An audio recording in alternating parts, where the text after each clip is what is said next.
Hello everyone, this is Darcinovia here. We're finally here. We're on the second to last book of Legacy of the Force, Revelation. And can't believe the series is almost over. Though this might come off kind of like a rant.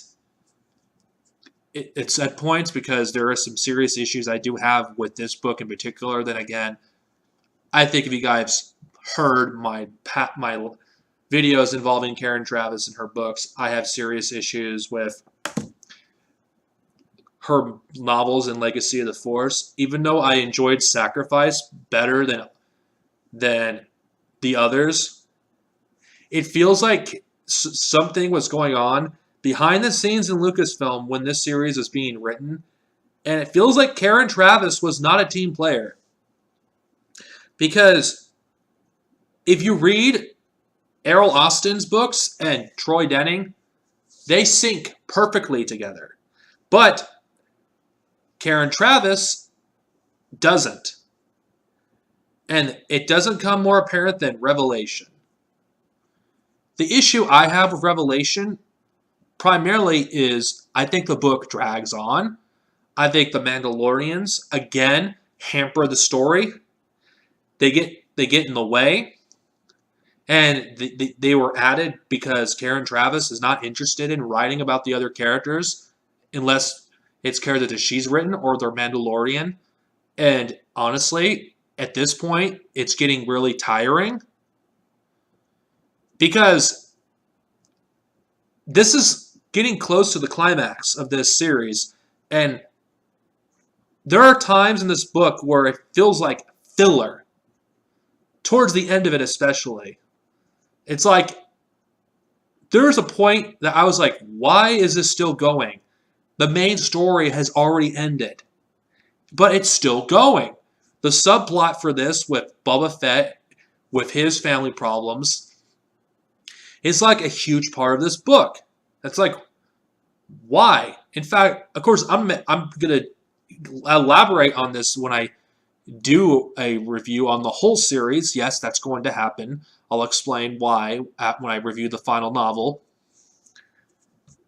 But it interferes what the story is about, the whole series.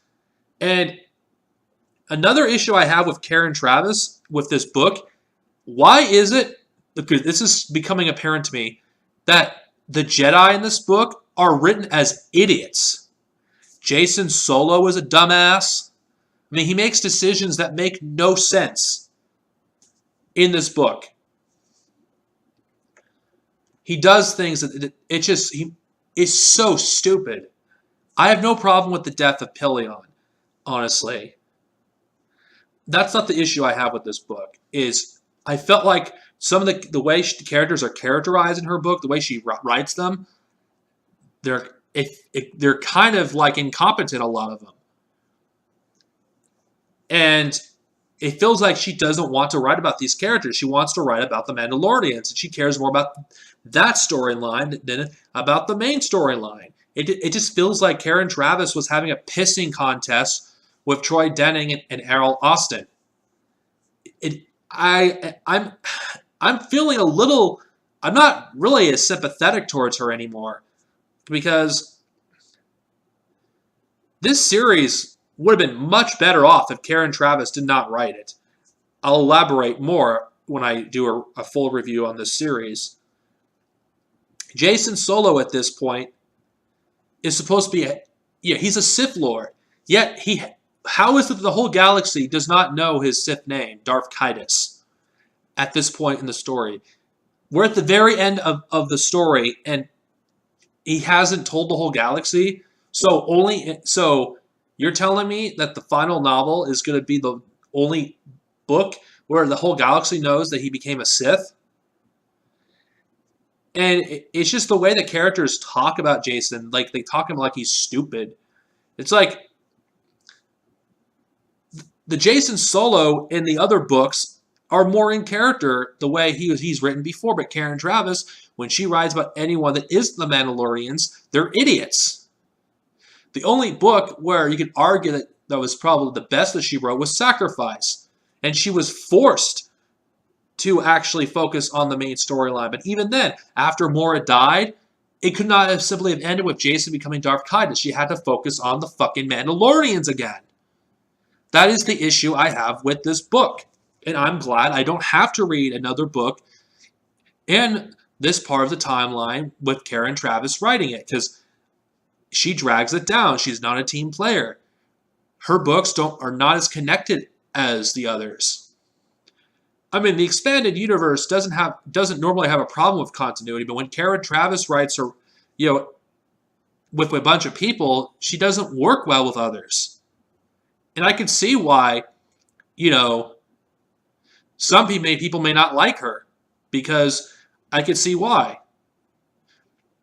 This book is probably one of my least favorite books of the whole expanded universe. There's certain things I enjoyed, but overall, a lot of the book feels like filler. And that shouldn't be the case for the second to last book.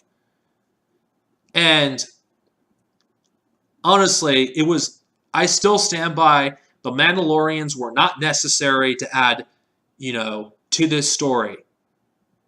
And the fact that Boba Fett has to be connected to the Solos and the Skywalkers conflict is another thing I did not like. And I feel like this book is a waste of space, honestly. I hate to say that. It sounds like I'm ranting. I don't do this very often for Star Wars Expanded Universe novels, but this book sucked, honestly. And unfortunately, if you're reading the whole series, you have to read this book. You can't just skip it or listen to it on audiobook. So when you read this book along with the others, read it knowing that Karen Traviss doesn't work well with others. That's how I see it. This is Darth Sinovia, over and out. May the Force be with you. And the rating for this book is, it's mediocre. That's my rating for this book. Honestly, bring on Troy Denning. I love him as a writer, and I'm not going to be disappointed with Invincible. Later, guys. Have a good day.